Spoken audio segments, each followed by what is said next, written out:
সকলোৰে খবৰ ভালনে? সকলোৰে ভাল? তেতিয়ালে মোৰ লগত একেলগে ক'ব, ভাৰত মাতা কি, ভাৰত মাতা কি। বহুত বহুত ধন্যবাদ। আজিৰ সভাত আমাৰ মাজত উপস্থিত ভাৰতৰ যশস্বী গৃহমন্ত্ৰী আৰু অসমবাসীৰ একেবাৰে আপোন, বড়োলেণ্ডবাসীৰ একেবাৰে আপোন ভাৰতৰ গৃহমন্ত্ৰী অমিত শ্বাহ ডাঙৰীয়া, বিটিআৰৰ প্ৰধান প্ৰমোদ বড়ো ডাঙৰীয়া, নিখিল বড়ো ছাত্ৰ সন্থাৰ সভাপতি দীপেন বড়ো ডাঙৰীয়া, ভাৰতীয় জনতা পাৰ্টিৰ সভাপতি দিলীপ শইকীয়া ডাঙৰীয়া, অসম বিধানসভাৰ সন্মানীয় অধ্যক্ষ বিশ্বজিৎ দৈমাৰী ডাঙৰীয়া, মন্ত্ৰী উৰ্খা গৌৰা ব্ৰহ্ম ডাঙৰীয়া, অতুল বৰা ডাঙৰীয়া, অশোক সিংঘাল ডাঙৰীয়া, সভাত উপস্থিত বিধায়ক লৰেন্স ইছলাৰী ডাঙৰীয়া, মিহিনেশ্বৰ বসুমতাৰী ডাঙৰীয়া, গোবিন্দ বসুমতাৰী ডাঙৰীয়া, তুলিৰাম ৰংহাং ডাঙৰীয়া, ৰাণগৌৰা নাৰ্জাৰী ডাঙৰীয়া, জয়ন্ত বসুমতাৰী ডাঙৰীয়া, বড়ো সাহিত্য সভাৰ সভাপতি ডক্টৰ সুৰত নাৰ্জাৰী ডাঙৰীয়া, কুসুম চৰগাৰী ডাঙৰীয়া, ভাৰত চৰকাৰৰ গৃহ সচিব গোবিন্দ মোহন ডাঙৰীয়া, ইণ্টেলিজেন্স ব্যুৰোৰ ডিৰেক্টৰ শ্ৰী তপন ডেকা ডাঙৰীয়া, উপস্থিত ৰাইজ, আই মাতৃসকল, যুৱক যুৱতী, ছাত্ৰ ছাত্ৰী, বন্ধু বান্ধৱীসকল, খুলুমবাই, নমস্কাৰ।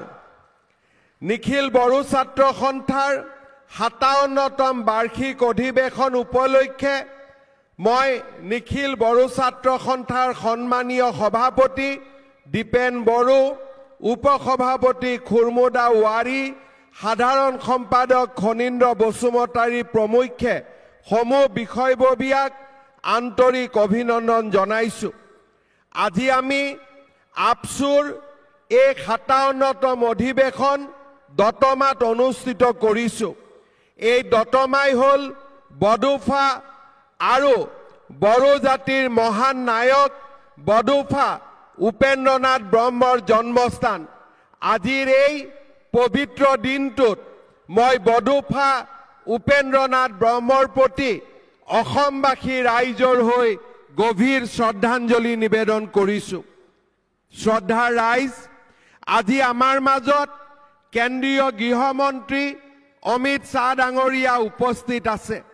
ভাৰতৰ প্ৰধানমন্ত্ৰী নৰেন্দ্ৰ মোদী ডাঙৰীয়াৰ নেতৃত্বত আৰু কেন্দ্ৰীয় গৃহমন্ত্ৰী অমিত শ্বাহ ডাঙৰীয়াৰ মাৰ্গদৰ্শনত বড়ো ভূমিলৈ আমি স্থায়ী শান্তি উভতাই আনিবলৈ সক্ষম হৈছোঁ। বড়ো জাতিৰ আত্মনিয়ন্ত্ৰণৰ অধিকাৰক আজি সমগ্ৰ দেশে স্বীকাৰ কৰি লৈছে। মই তেনে এজন গৃহমন্ত্ৰী অমিত শ্বাহ ডাঙৰীয়াক সকলোতে এটা ডাঙৰ হাত চাপৰিৰে সম্বৰ্ধনা জনাবলৈ অনুৰোধ জনাইছোঁ। শ্ৰদ্ধাৰ ৰাইজ, নিখিল বড়ো ছাত্ৰ সন্থাই বড়ো জাতিৰ উত্তৰণত আটাইতকৈ গুৰুত্বপূৰ্ণ ভূমিকা গ্ৰহণ কৰিছে। 1967 চনৰ 15 ফেব্ৰুৱাৰীত কোকৰাঝাৰৰ ট্ৰাইবেল ৰেষ্ট হাউচত নিখিল বড়ো ছাত্ৰ সন্থা গঠনৰ গুৰুত্বপূৰ্ণ সিদ্ধান্ত লোৱা হৈছিল। সেই দিনটোৰ পৰাই সমগ্ৰ জীৱনকালত নিখিল বড়ো ছাত্ৰ সন্থাই অৰাজনৈতিক সংগঠন হিচাপে বড়ো জাতিৰ সৰ্বতো প্ৰকাৰৰ বিকাশৰ মূল নায়কৰ ভূমিকা গ্ৰহণ কৰিছে। 1986 চনৰ 31 মেত দৰং জিলাত আপচুৰ অধিৱেশনত বডোফা উপেন্দ্ৰনাথ ব্ৰহ্মই নিখিল বড়ো ছাত্ৰ সন্থাৰ সভাপতিৰ দায়িত্ব গ্ৰহণ কৰিছিলে। তেখেতৰ নেতৃত্বতে বড়ো সমাজে আত্মনিয়ন্ত্ৰণৰ অধিকাৰৰ সপোন দেখিছিল আৰু সেই সপোনকে পম খেদি 2020 চনত প্ৰধানমন্ত্ৰী নৰেন্দ্ৰ মোদী ডাঙৰীয়া আৰু নিখিল বড়ো ছাত্ৰ সন্থা NDFB আৰু বড়ো জাতি আৰু সমগ্ৰ বড়োলেণ্ডবাসী ৰাইজৰ আশীৰ্বাদত গৃহমন্ত্ৰী অমিত শ্বাহ ডাঙৰীয়াৰ নেতৃত্বত নিখিল বড়ো ছাত্ৰ সন্থা NDFBৰ মাজত শান্তি চুক্তি স্বাক্ষৰ হৈছিল। শান্তি চুক্তি স্বাক্ষৰ হোৱাৰ পিছৰে পৰা আমি বড়ো জাতি আৰু বড়োলেণ্ডৰ সৰ্বাংগীন বিকাশৰ বাবে নিৰন্তৰ কাম কৰিছো। মই আজি অত্যন্ত আনন্দিত যে আমাৰ বডোফা উপেন্দ্ৰনাথ ব্ৰহ্মৰ সপোনক আজি আমি বাস্তৱত ৰূপায়ণ কৰিবলৈ সক্ষম হৈছো।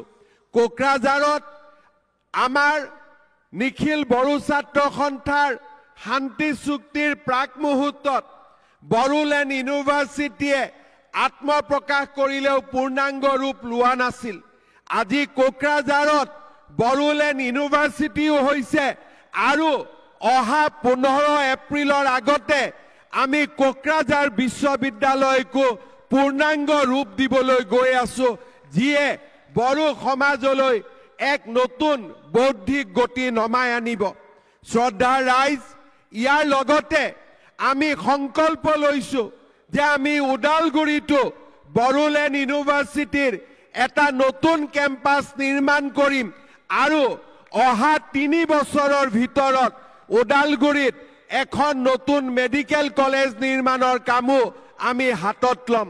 শ্ৰদ্ধাৰ ৰাইজ, ইয়াৰ উপৰিও প্ৰধানমন্ত্ৰী নৰেন্দ্ৰ মোদী ডাঙৰীয়াৰ নেতৃত্বত গেলেফু আৰু কোকৰাঝাৰৰ মাজত যি নতুন ৰেল লাইনৰ প্ৰস্তাৱ কৰা হৈছে, এই নতুন ৰেল লাইনটোৱে সমগ্ৰ বড়োলেণ্ডৰ আৰ্থ সামাজিক পৰিৱেশৰো সম্পূৰ্ণ পৰিৱৰ্তন কৰিব। আমি ইয়াৰ লগে লগে বড়ো অঞ্চলৰ বড়ো লোকসকলৰ সৰ্বাংগীন উন্নয়নৰ বাবে নিখিল বড়ো ছাত্ৰ সন্থাৰ লগত আলোচনা কৰি বড়ো মিডিয়ামক উচ্চতৰ মাধ্যমিক আৰু ইয়াৰ পিছত গ্ৰেজুৱেশ্যনলৈকে শিক্ষাৰ মাধ্যম হিচাপে নিৰ্মাণ কৰাৰ কামত আগবাঢ়িছো। কেইদিনমান আগতে অসম বিধানসভাত মই ঘোষণা কৰিছো যে আমাৰ বড়োলেণ্ড অঞ্চলৰ 35খন উচ্চ মাধ্যমিক বিদ্যালয়ক আমি মডেল হাইস্কুললৈ ৰূপান্তৰ কৰিম, যাতে বড়োলেণ্ডত শিক্ষাৰ এক নতুন পৰিৱেশ নিৰ্মাণ হ'ব পাৰে।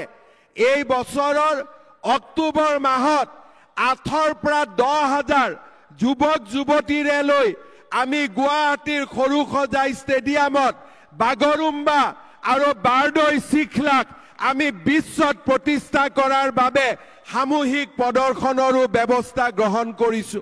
বড়োলেণ্ড অঞ্চলত 1200 মেগাৱাটৰ আৰু এটা নতুন শক্তি উৎপাদন কেন্দ্ৰ স্থাপনকে ধৰি আমি সমগ্ৰ বিটিআৰ অঞ্চলৰ আৰ্থ সামাজিক উন্নয়নৰ বাবে নিৰন্তৰ কাম কৰি আহিছো। নিখিল বড়ো ছাত্ৰ সন্থাৰ অনুৰোধ ক্ৰমে আমি 31 মাৰ্চৰ দিনটো বডোফা উপেন্দ্ৰনাথ ব্ৰহ্মৰ উপজা দিনটো আমি সমগ্ৰ ৰাজ্যতে ছাত্ৰ দিৱস হিচাপে পালন কৰিছো। আৰু এইবাৰ আমি সিদ্ধান্ত লৈছো যে দতমাত থকা বডোফাৰ সমাধিক আমি ৰাজ্যিক পৰ্যায়ৰ সমাধিৰ স্বীকৃতি দি ইয়াক আমি সুন্দৰভাৱে সজাই পৰাই তুলি প্ৰতি বছৰে 1 মে তাৰিখে বডোফাৰ মৃত্যু দিনটোক আমি আনুষ্ঠানিকভাৱে ৰাজ্য চৰকাৰ আৰু বিটিআৰে একেলগে প্ৰত্যেক বছৰ আমি দতমাত পালন কৰিম, তেনে সিদ্ধান্ত আমি গ্ৰহণ কৰিছো। শ্ৰদ্ধাৰ ৰাইজ, আমি বিচাৰো যে বড়ো চুক্তি আখৰে আখৰে পালন হওক। আজি আমি বড়ো চুক্তিৰ পিছত 81খন গাঁও নতুনকৈ বিটিআৰত সমাহিত কৰিছো। বড়ো ভাষা সংৰক্ষণৰ কাৰণে বড়ো ভাষাৰ সঞ্চালকালয় নিৰ্মাণ কৰিছো। বিটিচিৰ বাহিৰৰ বড়োসকলৰ বাবে বড়ো কছাৰী স্বায়ত্তশাসিত পৰিষদ আমি নিৰ্মাণ কৰিছো। আজি আমি শোণিতপুৰ, বিশ্বনাথ সকলো ঠাইতে থকা বড়ো লোকসকলক ভূমি স্বত্ব প্ৰদান কৰাৰ বাবে আমি ব্যৱস্থা হাতত লৈছো। আজি বড়ো চুক্তি অনুসৰি আৰ্থ সামাজিক প্ৰকল্পসমূহো আমি এটা এটাকৈ আগবঢ়াই লৈ যোৱাৰ বাবে আমি প্ৰয়াস আৰু প্ৰচেষ্টা কৰিছো। আজি বড়োলেণ্ড অঞ্চল শান্তিৰ এক নতুন দ্বীপলৈ পৰিণত হৈছে। বিগত 17 ফেব্ৰুৱাৰী তাৰিখে অসম বিধানসভাৰ অধিৱেশন কোকৰাঝাৰত অনুষ্ঠিত কৰি বড়োলেণ্ডৰ ৰাইজে এক নতুন ইতিহাস নিৰ্মাণ কৰিলে। মই আজি পুনৰবাৰ বড়োলেণ্ডৰ সমূহ ৰাইজক 17 ফেব্ৰুৱাৰীত অসম বিধানসভাৰ অধিৱেশন কোকৰাঝাৰত অনুষ্ঠিত কৰাত যি সহযোগিতা আগবঢ়ালে তাৰ বাবে মই পুনৰ এবাৰ আপোনালোকক ধন্যবাদ আৰু অভিনন্দন জ্ঞাপন কৰিছোঁ। শ্ৰদ্ধাৰ ৰাইজ, মই আপোনালোকক অসমবাসী ৰাইজৰ হৈ আশ্বাস দিছোঁ যে আমি একেখন অসমৰ তলতে বাস কৰি বড়ো লোকসকলৰ আত্মনিয়ন্ত্ৰণৰ অধিকাৰক আগবঢ়াই লৈ যোৱাৰ বাবে আমি সকলো প্ৰকাৰৰ সহযোগিতা আমি আগবঢ়াই যাম। প্ৰধানমন্ত্ৰী নৰেন্দ্ৰ মোদী ডাঙৰীয়া আৰু গৃহমন্ত্ৰী অমিত শ্বাহ ডাঙৰীয়াৰ নেতৃত্বত আমি বিটিআৰক সমৃদ্ধি, শান্তি আৰু উন্নয়নৰ এক নতুন দিগন্তলৈ আমি ৰূপান্তৰ কৰিম। পুনৰ এবাৰ নিখিল বড়ো ছাত্ৰ সন্থাক 57তম অধিৱেশনৰ শুভকামনা জ্ঞাপন কৰি গৃহমন্ত্ৰী অমিত শ্বাহ ডাঙৰীয়াক অসম আৰু বড়োলেণ্ডৰ পবিত্ৰ ভূমিলৈ আদৰণি জনাই মই মোৰ বক্তব্যৰ সামৰণি মাৰিছোঁ। জয় হিন্দ, বন্দে মাতৰম।